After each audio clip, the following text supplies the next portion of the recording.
So, Shubs, nice to meet you again. Nice to meet you again, Alex. Where are you now? I'm at the moment in Morocco with my family. First time in an African country, so yeah, very hot. How could you describe the life there? Is it more slower, or like a little bit poorer, or people are happy or not? Interesting, yeah. I think that's a very interesting point and a very interesting question. Uh, what I've observed, I've only been here for 4 days. But I've been to other countries as well. But I think I can compare and contrast with the culture here. People are very friendly. People are very giving as well. In comparison to when we are in the UK, everyone's in their own world and everyone's go go go go.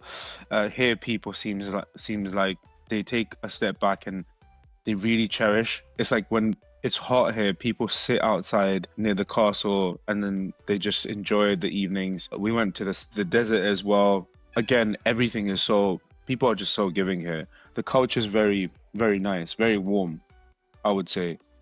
Yeah, that's a good point. I think that this was my impression of India when I went to Yeah, India. So people are smiling, and although they're quite poor, but they accept you. Most of them, not all, and some people want money from you, and some people just treat you yeah, as a victim. But yeah, also, yeah. I think that the similar thing is with Ukrainian culture and people. So when the war ends, and you will have a chance to come to Ukraine, you will see the friendliness and openness of people who are trying to help each other. So I enjoy it every day. That's amazing. Yeah, yeah. It's that, I mean, that's the thing, isn't it?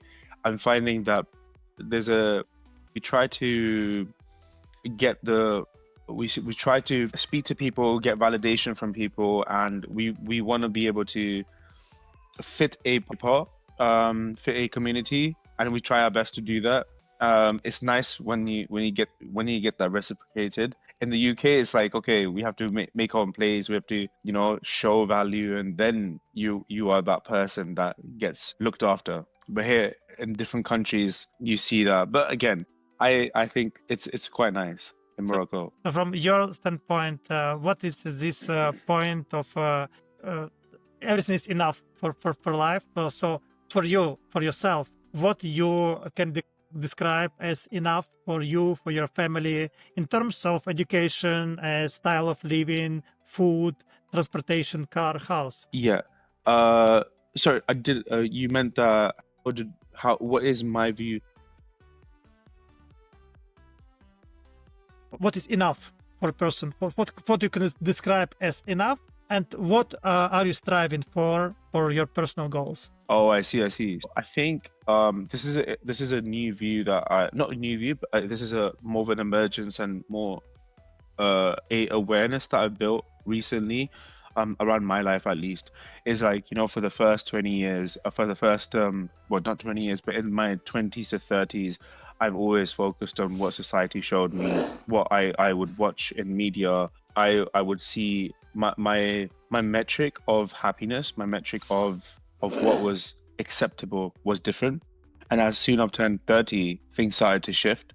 And I'm not so very sure. Maybe I think I've I've had a taste of a lot of those things that from far away look like, the grass is always greener. And it seems like, having the car, eating, going to very fancy restaurants, wearing very expensive clothes would get you the validation, would get you the happiness because you fit in with a community. But that's not quite right. I mean, that's a nice thing. I enjoy wearing nice clothes. I enjoy wearing because that gives me confidence, but that's not the root of it. But I think building skills, building the knowledge, I think having knowledge has given me a lot more confidence, given me more data in my brain to work with things rather than having material things. So I see that here everywhere. Like people are driving, scooters, and then they're not everyone is rich, but everyone is so interactive with each other. It's being human, and I love that. Like when I travel, I get to observe, I get to speak to people, I get to see their pains, I get to see, I think that's more rich than, and I think just going through the motions, having nice things and materialistic things, it's what do you call it? You buy all of that stuff, and then you need to find storage. You become a storage unit because you need to organize everything. And I'm in that process of decluttering things and allowing my system to just for me to cater towards getting to know other people. This entrepreneurial journey I'm on as well. This has been a massive trigger for me to actually start thinking this way in the long term, because I know for a fact that as an entrepreneur, I'm going to go through ups and downs, and it's not the stuff that's going to help me. It's the people, like me talking to you right now, me being able to express my ideas to you and also learn so much about your story. And of course the current situation in Ukraine. And I think this gets me very excited than anything else. So sorry, a long-winded answer, but that's the sort of headspace I'm in right at the moment. Yeah, thanks, Shubs. Yeah, and I think that you have quite a wise and quite a wide angle of viewing things. You evaluate life from different angles, and I think your cultural background and so that you lived in two countries, and so that you have advanced education and life experience, and also you live in such a busy environment in United Kingdom, in London, and I think that it adds up to your ability to have more clearer thinking. Also, I think it's human side from. I think it's also a bit from India, from you, the side of being able to have genuine joy and to enjoy the interactions with people. Is what I noticed in Ukraine for many years. Is I think that it's contrary to popular belief that people are on the road, that people are angry, they rascals. So that some people think that everything is a wild world for the road. So many people think like this, but for me, I see that many people are very polite. So also, if something goes wrong with the car, so it happens a few times, they stop and they take the happen with your tires, or they even tow you to the station. It even happened last week. I went with I did for three of our cars. I went to in 1 week to technical station, and then one of them, when we came back, it stopped from my wife. Right, we did the technical things from the station, and then in 5 kilometers it stopped. And I sat there, I called them, and they came and they checked, and they came back to tow me, and they towed me, and they spent 2 hours, and they found down the gasoline was out. There was no gasoline run out, but the meter was not showing. So, and they didn't take money. Wow. And also, yeah, they had some other checks. They take like very small money, like $10 or something, just for different checks. I said, I think we don't have gasoline. And I went there, bring this thing, I have to say, canister, and we put, and everything worked fine. And all the time in my life, people came, they spent 1 hour, 2 hours, 2 people, 3 people, 2 cars. Nobody that takes money. Nobody. Nice, have a nice day, and they're very friendly. And it takes also on the road most of the time. Well, there's some exceptions, but mostly people are friendly. So, Shubs, can you share what you want to? So, I think that we talked about this podcast episode beforehand, and you had some ideas about your angles of entrepreneurship and AI in the journal. What can you share today? I think it's my take on it. So I think just a segue from what we're talking about, the human touch, and then it's a mindset shift.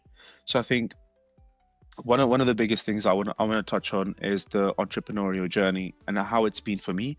I cannot speak for everyone else, but I've lived in a family that has been entrepreneurial, and I've lived in India as well. I think I want to start off from this question that was asked to Oleksandr on a recent podcast I heard. Is that should everyone become a entrepreneur? Should someone pursue the goal of becoming entrepreneur? For some people, it seems like it's a very difficult journey. Only some have the aptitude to take on that journey and actually get past it. A job is good enough. But what came to light is, of course, I've researched this. I've spoken to many people, and of course, it's been validated by. I listened to Oleksandr, Cody Sanchez, and Daniel Priestley, and they were on this podcast with Stephen Bartlett. So it was a very interesting podcast. 3 main people. 4th is obviously Stephen Bartlett. They're very good entrepreneurs, but they touch on a point about entrepreneurship has existed for centuries. Businesses have existed for centuries, but the idea of a job has only existed since the Industrial Revolution in the 1900s. It's a very good thing that you can come and build the skill and then slot yourself in and then leave. But now we're seeing this shift with AI, where AI is coming in and we're seeing advancements. And because the unit economics of building software or building content or any piece of information is going down. Before, you needed big teams. Someone in a job would have to, in a business would have a job to work on different parts. I was that person as a software developer working on building small components on a website to building large components, just varying, but never understood why I was building it, right? There was a disconnect. If I'm building a chair, I'm only building the leg of it. I'm not building the full chair. So I'm losing my creativity. I'm losing the reason why someone sits on the chair. Who's gonna sit on the chair? How short, how big should it be? The target audience, the empathy levels of building something. Like, I think as I'm embarking on this entrepreneurial journey, I'm seeing and I'm learning some amazing things that I had to lie dormant. I had to say, like, in a job, it was like, right, this is not your area of expertise, because your job title says, or your job description says X, Y, and Z, and then stick to that. And this is what is one of the biggest motivators for me, is to move into this area, to become an entrepreneur, is to basically break that mold and come in tune with knowing human behavior, understanding how to approach people, what you were talking about, someone, helping you, and that towed your car for free, but they had empathy with you. They were able to connect with you. And I think I've been looking for that for a very long time. And I'm as a person, I'm an extrovert. For me, the energy comes from people. I cannot just be on a computer screen, but I love technology equally. As an entrepreneur, I think this is a sweet spot where I'm able to talk about tech. I'm able to play around with new tech. And I'm also able to learn about people's problems and how they use AI and tech in their own lives, how things are changing, able to educate them. Going back to the question, should everyone pursue entrepreneurship? From my take, I think everyone should, because the skills, the byproduct, the understanding, you're not doing it just for yourself. You're making money when other people are served, when you're serving someone's needs. And to serve someone's needs, you need to understand their needs. And you really have to drill down, and then you have to build a business around that. I think that in itself is an amazing skill. So these are the kind of skills, the empathy, the community building is going to be needed when AI could do everything. Like, I'm seeing GPT-5 recently come out, and it's building crazy websites. You've got Lovable. Like, I'm trying to keep up with these new platforms, and these platforms are blazing fast. So then, does your value as a person who provides some service comes down to skills or the expertise? I don't think so anymore. It's more the use cases, actually knowing human problems, getting to know how humans think, and then actually helping them. And I think there's so many problems around our world that we can fix. That's the thing. It opens your mind up to just possibilities. So yeah. Shubs, so that's very insightful, and I feel with your energy and you're positive, and I feel that I learned a lot from you. So in my understanding, my main switch, I started. I had some jobs in 90s, and I did web development. I was one of the first web developments in the hospitality in Kiev, making websites. And then I had some job, but I understood even then that what I can do in 2 hours in my free time, I can do more than I do in the day in the work. So I went by car. I work in a hotel, and I went to the airport to take people from the planes. So I had access with having a website, running a website for the hotel. I had access to all these people, and so I offered them to let me take you from the airport for $25, $30. So couple times per day, like morning, evening, I went here and there, and I take sometimes $100 more, so that my salary was 3 times less for the day. But then I understand that entrepreneurship first gives you flexibility, so you're not tied to your own profession. And I think that AI only increased this shift. So it amplified the needs, the demand for people who can think creatively, and AI helps you with that to get more ideas. Another thing for that's flexible, you're not tied to your profession, to your qualifications that can be obsolete in 1 year or many professions. And second thing is learned from Tim Ferriss is that with entrepreneurship, you don't get salary once per month, you get salary every day. So I like this idea a lot. So with all these commissions, so I started measuring my time not with the days to the salary, but how many deals can I have per day. For example, I can with apartments, with booking apartments, I had a travel agency and I get commissions 2, 3, 5 times per day. Some commissions were $20, some commissions were $300, some commissions were $1,000 plus. So in a day, I can get like more than 1,000. Now that the average salary for a guy in 2005, 2006, the salary was 500, 600 in Kiev, like now, but I can have this in 1 day. So it's completely changed my attitude to how I should treat people. And another thing that you mentioned is that I think this was mentioned also in the book Think Big by David Schwartz, I think. Okay. So that the most important skill for you as an entrepreneur is to understand people. So how do you command this? The most important thing is to understand people. Yeah, I love that. I was thinking that as you were talking, I was thinking about that specific point.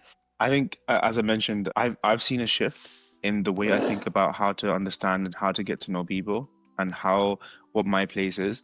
I think when I was younger, I didn't really understand what that really meant. Like there's so many people around me. I lived in India. I lived in the UK. When I was 8 years old, I shifted to live in India. So 2 different cultures, 2 different environments, and a lot of times I think I would say I come from an Indian family. My family is very entrepreneurial, but they do also they have gone through struggles, many struggles as they were younger, and then they relatively became successful. They worked really, really hard towards it, but they always tried to protect us as children from the bad people, someone who would take advantage of someone, just instilling that mindset. But as I grew up, I built relationships, I got to know people, I understood how people work over time. I started to learn that I need to learn, and especially now, I can't just call a recruiter and get a job anymore. I can't just say that's how I used to get my roles in the past, like just very recently for software development. I really need to get to know someone and understand their pain points and really get to grips with what is it and marinate in that use case and understand why they need those because thing is, from an exterior, we always use money as a thing. This person has a nice house, this person has a nice car, right? Maybe this person is doing really well, and then you start building a separation because you judge that person. Now you also have built a comparison for yourself. Now you've said, right, this person is either poor, that person is rich, and you have automatically just put yourself on a pedestal. But just knowing human behavior and understanding that everyone has a problem. Everyone, doesn't matter, rich, poor, and everyone wants some form of solution for that problem. Just for example, I think majority of the world today lives like a king's life. Of course, given that they have food, they have shelter, they have some mode of transport, they can get to different places, and it seems more and more apparent. Of course, I know that there's a lot of inequality as well. There's a lot of issues as well. But equally, there's more opportunities. There's more infrastructure that we have. For example, I'm staying in this Moroccan house, and we have all the facilities we need, and it's super hot.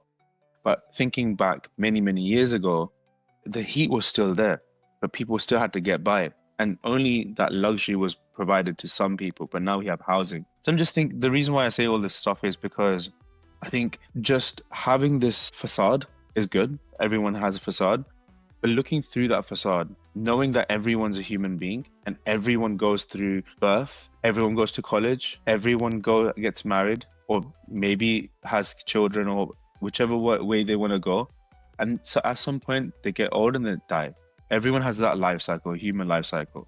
The fact that everyone has that life cycle and everyone goes through different shifts means that everyone needs some form of support, some form of help, information, there's many underlying things that it's hard to think about those things if you're not embarking on this entrepreneurial journey. You just start seeing a lot of things behind the scenes and you start working towards them. And you find your tribe and you start working with them to understand what their problems are. I think that's in a nutshell the answer, to understand why I want to work with people and how to understand about people and not just think about, right, that person has more privilege than me. And yeah, I think that's something that I'm trying to subside now. So let me add a few things above that, if you don't mind. Yeah, absolutely. So, first, I think that it's nice perspective that Seneca gives the humankind. It's his exercises of being very poor. So he lives like a beggar, like a homeless person for several days per month. So he takes very like bad clothes and go to the street and doesn't eat more than bread and water for a few days. Although Seneca was one of the richest men of his time. He was the richest man in Rome. Yeah. But he wrote a lot, and so this is one thing I want to mention. Another thing is to speak to your target audience, not just imagine that they have problems. You just go like we do with you. You have a like podcast and you ask questions. And there is one man who was a predecessor of Liam Otley from New Zealand. That was one of my mentors, virtual, who is Sam Owens. And he's consulting.com. He was the king of consulting. He was called king of consulting 10 years ago. So there are a lot of very deep lectures from here you can find on YouTube. And so Sam, before Hormozy. So he said he want to serve Mary, and you have to cross the road, meet Mary and ask Mary what she wants. And so this was on his famous stories. And so my take is on this also when we do this podcast. So we communicate a lot. We talk about different things quite deeply, and not once, but many times. And then also when I edit this podcast, I learn many new things that I didn't know at the time of recording. So my advice is if you want to go into any entrepreneurial thing, you meet your customers and you record the meetings, even on video, because on video, when you speak with people like Chris Voss from FBI, the famous book Never Split the Difference, he mentions that it's oftentimes that people speak with each other, but they don't listen because they think about their answer. They have their own opinion and they think about themselves, not about other people, other person. So first you need to understand other person, to mirror his emotions, to mirror his words, and also to speak his language.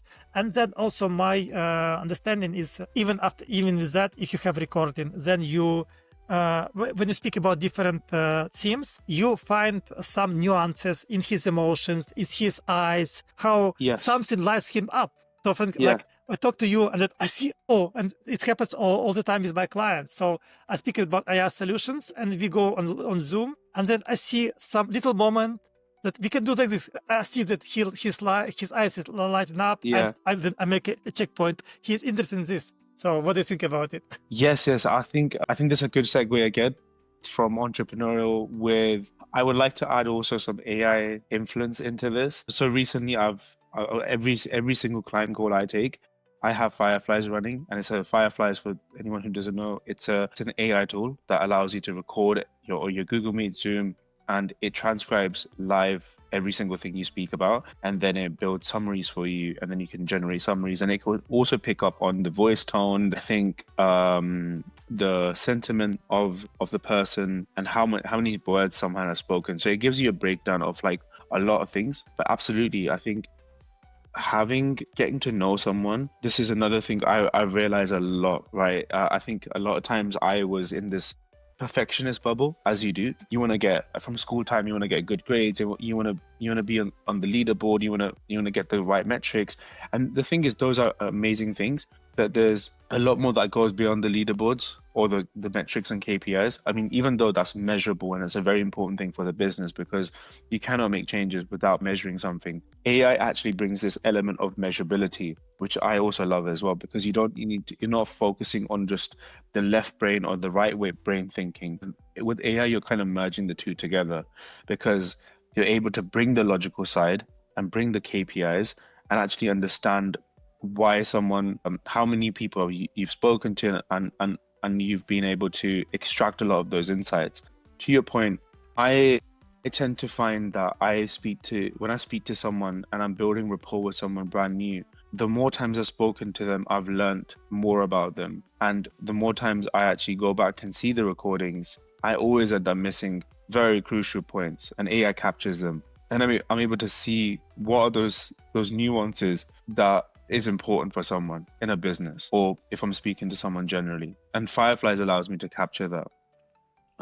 So yeah, to your point, it's getting to know someone and learning so much about them is a very important thing. And as human beings, we do that, but I don't think there's so much noise in the world that I think this is another thing as well. I think empathy is a very important thing. And I say that because people are generally distracted. People do listen to respond, but they listen to respond because they are just, it's an ocean of thoughts, and we are all trying to communicate, and we're finding everyone's on a different wavelength of communication, interpretation, building awareness, and we are all knowledge sharing. Every time we communicate, we're trying to knowledge share. And every time I speak to someone, I observe and I see patterns around how people speak. And I've seen it in Indian culture. I've seen how they speak. There's cultural nuances. And I love that. I come to UK, I see cultural nuances, body language change. I come to Morocco, I go to a different country, I see a shift in the way someone speaks, how further far they can go. As you mentioned, someone helped you tow your car, how far they can problem solve for you. These cultural shifts, the way we knowledge share, we build these collective insights. I think, but yeah, you have to interact with it. You have to go to Mary and ask her what she wants to really know. You cannot sit on the sidelines and watch YouTube videos and say, right, I'm gonna learn all this stuff and become an entrepreneur by watching YouTube. I think going into the real world is actually a very important thing, and actually speaking to real people. But even this, right? This is fire. This is speaking to you, and you bring your own personal perspective. I get to learn so much about yourselves. Yeah, thank you, Shubs. So it's everything. Your insights are always, you understand and project your experience with real life situations. So my next question is about the time for action, and I will quote two things. The first one is that I think this is from Tony Blair, the rule of, I think, 70%. Because you should not, like, the rule, it goes like this: you should not start doing anything before you collect at least 30 or 40% of your or doing the research on the 40% of needed information, but not more than 70. So the golden point is about 70%. So you should not sit and collect and research for years to collect everything. You cannot know everything. But as much as you know 2/3 of the needed information, it's enough to start acting. And another thing that I want to quote is the 6 thinking hats. Do you know this concept? The 6 thinking hats. Yeah. The Tony Blair I'm aware of, but not the 6 thinking hats. Yeah, I will quote this. So before you, when you look at the product, you want to put different thinking hats from different perspectives. The first one, I know this concept, but I opened the web page to quote it clearer. So the white hat is objective hat, which focuses on facts and logic. Like, you go to Wikipedia, you collect some facts. Then you put the red hat, the intuitive hat, focusing on emotion and instinct. Then you try to put all the emotions whether this project or idea correlates to your emotion, brings some emotion from you. The third one is black hat, the cautious hat, used to predict negative outcomes. What can go wrong? So if anything goes against you, what are the possible, how to say? The next one is yellow hat. This is the optimistic hat, used to look for positive outcomes. So you think how the world got better when everything works perfectly well. Yellow hat. The fifth one is green hat. This is a creative hat, where ideas are abundant, a criticism spare. So you just make a mindstorm and get a lot of ideas, fully open mind, just no criticism, work on a clean sheet, many ideas. The sixth one is called the blue hat. The blue hat is the hat of control. used for management and organization. This is the last one is for planning. So I think that is quite it's famous concept, and Yeah. it's good for planning for any project and thinking from different perspectives. So what do you comment on the rule of 70% and the rule of 6 hats? The six hats. So I think I think the six hats is a new one, but I think I generally understand the concept. The details are new to me. There's a book that I'm going to start reading called Surrounded by Idiots. I'm not sure if you have come across it, Not yet.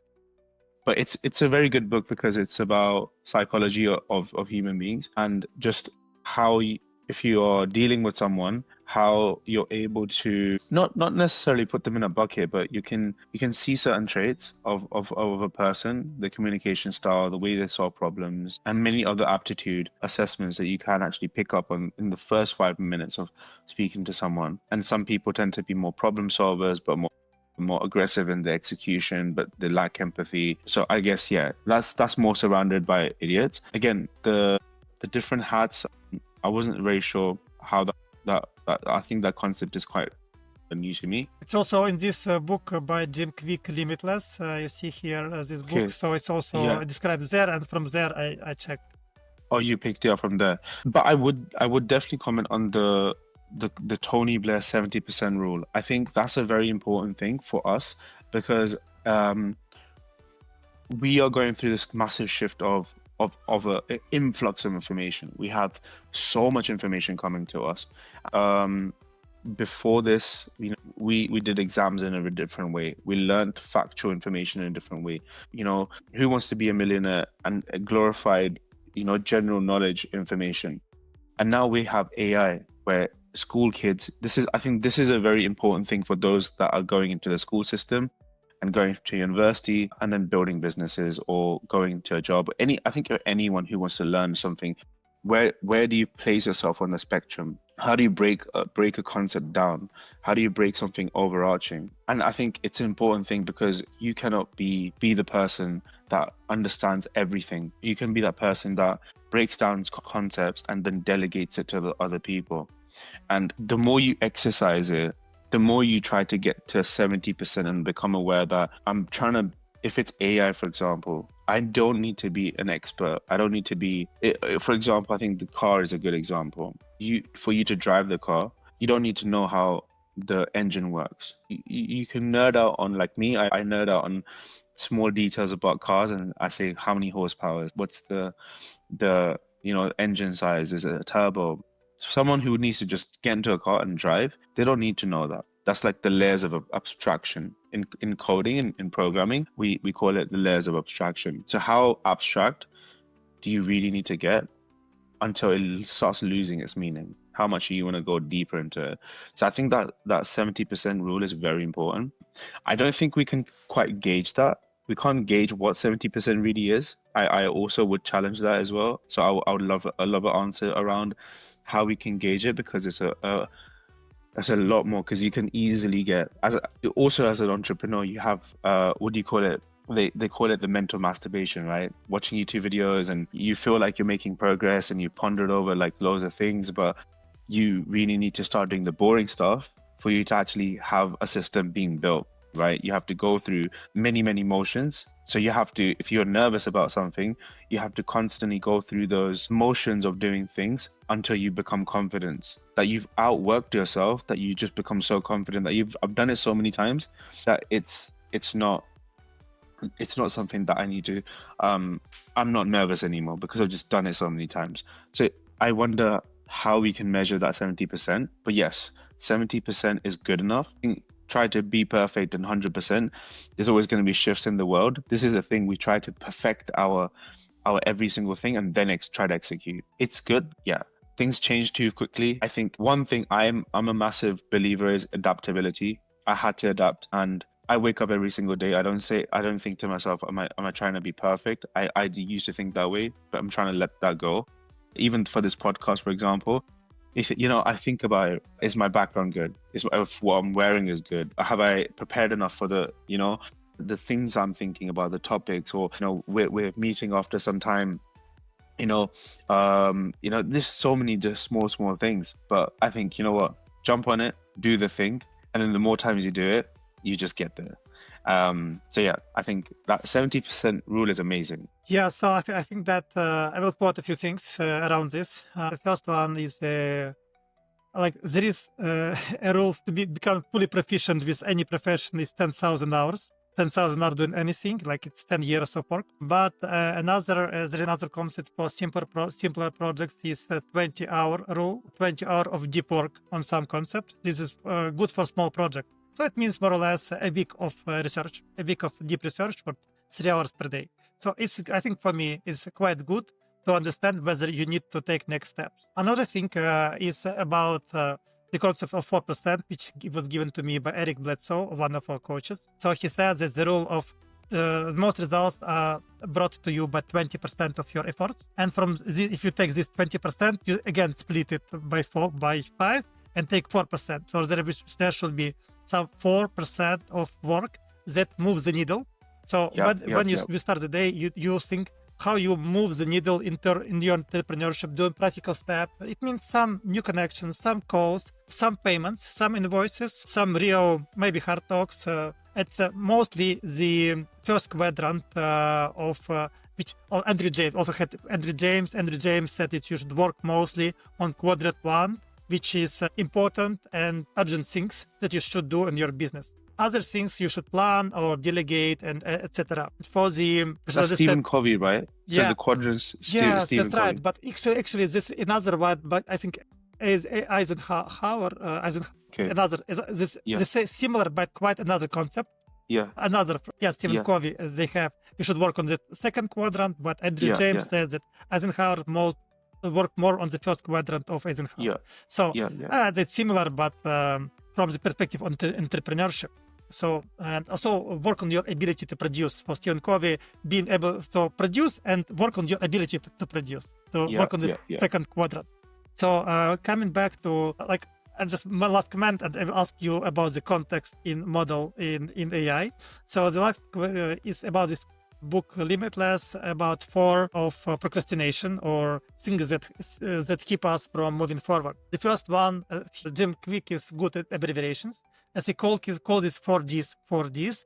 And the first one is digital, 4Ds in digital deluge, the overwhelming amount of information we are constantly exposed to, which can lead to cognitive overload and difficulty processing information effectively. First one. The second one is digital distraction, the constant interruptions and notifications from devices that pull our attention away from focused tasks and learning. The third one is digital dementia, the idea that relying too heavily on technology for memory tasks can weaken our own memory capacity. And the fourth one is digital deduction, the outsourcing of our thinking and reasoning abilities to machines, potentially leading to a decline in our cognitive abilities. So delegating everything to AI and not thinking enough.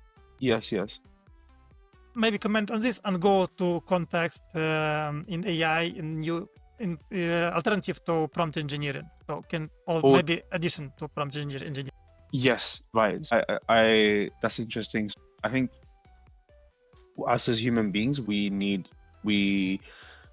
definitely need to stay away from the traps. But the thing is, it's the catch-22 of things, where we use the same platforms and we can easily just jump out of those platforms. But from a perspective of, I think, so for many years, I've seen people do very hard things, like athletes, for example, going out of the comfort zone, constantly pushing themselves, constantly trying to get better. But it always seemed like, so why do we compete? Why is it that we are in competition with each other? Why do we strive for better resources? Why do we strive for better abilities? I think we have that as a society in us. But I think over time we are breaking down into segments and polarizing, where the people that really understand this, they're trying to push themselves, they get better and better. And there's a bit of a shift where some people are just, it's more of a comfort zone. It's hard because our brains tell us not to go out of the comfort zone because of survival instincts. But one thing I would say is with AI, I think it's becoming more, it's that same catch-22. You can easily use AI to do everything for you, but I think you can also use AI to actually push the boundaries and build move your capacity and your get out your comfort zone, but really start, but also focus down and narrow down on what those things are. But building good problems by building good goals and by building good problems in the horizon, rather than pondering over and being pessimistic. I think optimism and actually having some good problems is a very important thing. AI does definitely help with that. I think you wanted to also touch on the fact how we are talking to this AI now. And so one thing is called prompt engineering. So this is that initial step of we go into ChatGPT, we log into it, we start typing into the chatbot, and we can talk to it and say, give me a itinerary for Morocco and give me the best places to visit. And it will do all the research for you, and it will give you a good breakdown of where you could go. But there are elements of that research that you still need to control. You still need to be able to understand what is that outcome and what is that question you are going to ask, so it can give you a very fruitful response based on your context. So all of us, we carry these contexts. I'm Shabinder, I'm 33, I'm an entrepreneur. That's my context. You're Alex, you live in Ukraine. That's your context. You're an entrepreneur. So the thing is that AI needs to know your context, and you need to articulate that. I think for a lot of us, we're not born with this marketing thing. We don't articulate too much of ourselves. But I think with AI, that's practice now, because we're gonna be talking more and more to it. But how do we get more control? How do we speak to AI better? How do we understand what questions to ask AI so it can give us the better responses that help us? And we're not just asking. It's not like we're on Google, we're saying find this Moroccan place, and then SEO finds all that information and then gives you the best responses. But yeah, I think contextual windows are very important. It's a bit of a more deeper conversation, and I'm also pondering over it. It's a very interesting place to develop. I think society can be built better by having people allocated in a nicer way, in a harmonious way, not out of the environment. It's like you bring some person that's completely in a different environment, you put them there. It's good for adaptability. It'll rattle someone. But yeah, how do we talk to computers better? So there's a new concept called context engineering. We've gone through prompt engineering, which was the tip of the iceberg. We just learned about, okay, how do we speak to this thing? Now we're able to speak to context to the AI by giving it more context. So exactly all those points that we are able to understand about ourselves, the questions that we're trying to ask, we can control the AI from its memory. We can control the AI from the retrieval engines. We can control how it responds. And there's a very interesting part, which is life is not static, right? I see it's probably it's 2:30 here. The time where you are, what's the time in 40, your area? 4:30. 4:30. So we have two different time zones. And of course, equally, there's many other factors that put us in two different time zones. But with computers, we're trying to build not fragmented frames of understanding, but we're trying to build absolute realities. I think that's where AI will help us in the future, is to build those absolute realities, not a reality that is convenient for someone based on, So of course, that's a long way. But what context engineering is building upon, and from a software perspective, from a thinking perspective, is mapping life as it is, the building blocks of life, rather than what we see. I will tell that to you and you believe it, or you try to find the cracks between my lies and truths. I think having an AI build an absolute reality with the collective information is very important. And this is a new way of talking to it. And how do you layer this? You build an atomic building block, then a molecular building block, and an organism building block, and then you're building it on top of each other. And it overlaps with quantum physics, and we talk about superpositions. And again, that's not my area of expertise, but I'm extremely interested in that space. Funny enough, I recently had a conversation with a quantum physics recruiter that was recruiting. So I'm seeing signs slowly come my way. So this new way of talking to AI, articulating the world in a different way, not just the way we see it is very interesting. I think this is probably for later podcasts, build my understanding around this. But I think this is a relatively new understanding for the world as well, because quantum physics has always been Einstein and, Stephen Hawking's, but now it's coming to the masses slowly. And AI is here as well. But yeah, I think we can continue going, and I would love to probably have a whole episode about this. Yeah, absolutely. Shubs, thank you a lot for this episode. I was wondering why people have not only just hourly time zones, but only from here to India is 2 hours and a half. 2 hours and a half is between Kiev and Delhi. And also I know some places, I think even in India, that have 15 minutes difference. So it's quite amazing for me, because it's so difficult to measure time. So happily with Google Calendars nowadays, we can see more or less which is the time, because before the days, years ago, it was always difficult to find the right time without these tools, because people always made mistakes with this. It was trains, isn't it? I think because of trains, we had the time zone difference. And then the trains had to get from point A to point B, and then it was hard for them to map. So they started adding like time zones. So thank you, Shubs, for this interview that I think was our third podcast episode. Yes. And it always it's full of insights and interesting thoughts and some books that I need to check. So thank you for your time, Shubs. Thank you so much, Alex. Thank you so much for having me again.